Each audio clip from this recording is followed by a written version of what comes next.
او دا یاد ساتئ ښه دا ځان سره ولیکئ ولیکئ چې کم سړی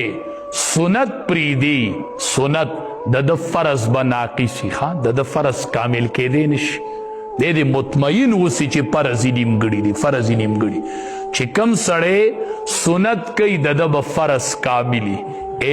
کو د جمعې دا مونځ دی الله هغې غټې تلې ته مخامخ کړي په دې کې کمې راوځي چې دی سرتور سر کړی و په دې کې خو د اخوا دیخوا کتلو په دې کې خو د خبرې کولې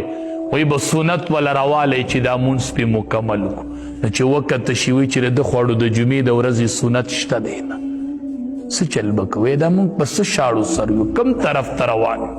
د چا مخې له به نه ورځو د امام الانبیا ته به هم پیشي نه کېږي قربان د صحابو نه شمزار د صحابو نه قربان قربان سنت نه د امام الانبیا ادای محفوظ کړي و ادا د نبی علیہ السلام منځ ته به یې کتل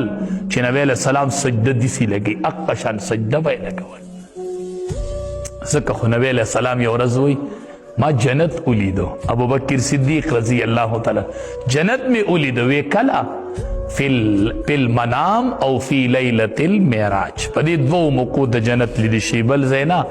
یا خوب کې می ولیدو یا می د معراج په شپه ولید ابوبکر صدیق رضی الله تعالی عنہ خپه شو وی چې زه د سره وینو چې زه د سره وین نبی علیہ السلام ورته ته ولې خفه کېږي ته مه خفه کېږه وی ولې وی ته ځکه مه خفه کېږه چې په ټولو پیغمبرانو جنت حرام دی چې څو پورې زه نه یم تللی او په ټولو امتیانو حرام دی چې د څو پورې زما امت جنت ته نه تللی او زما په ټول امت جنت حرام دی چې د څو پورې ابوبکر صدیق رضی الله تعالی ته خو ما پسې جنت ته ځې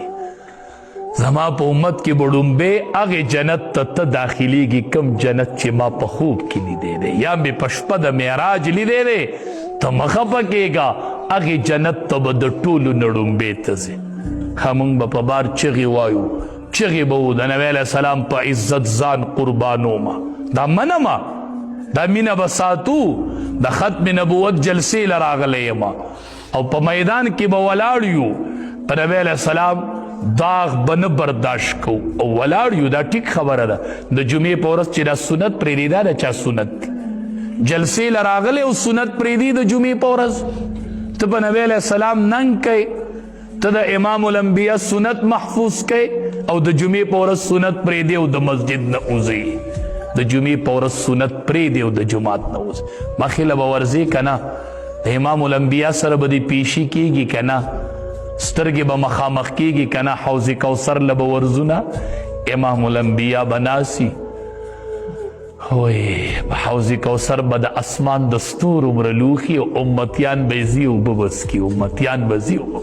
هسې نه چې د امام الانبیا مخې له ورشو هغه رانه مخ واړئ رانه په حوض کوثر مخ واړئ تا زما سنت نه دي کړي تا خو سنت نو کړي تا خو وی دا سودی خو سنت دی نو دا خو سنت دی نو دا خو فرض نه دی نو چې هلته درنه مخ واړئ چې دا سنت د چا و دا د چا سنت و دا چا کړي و موږ به زر وایو خو سنت دی نو خو سنت دی نو دا سنت نه دی دا د امام الانبیا لمن نیول دی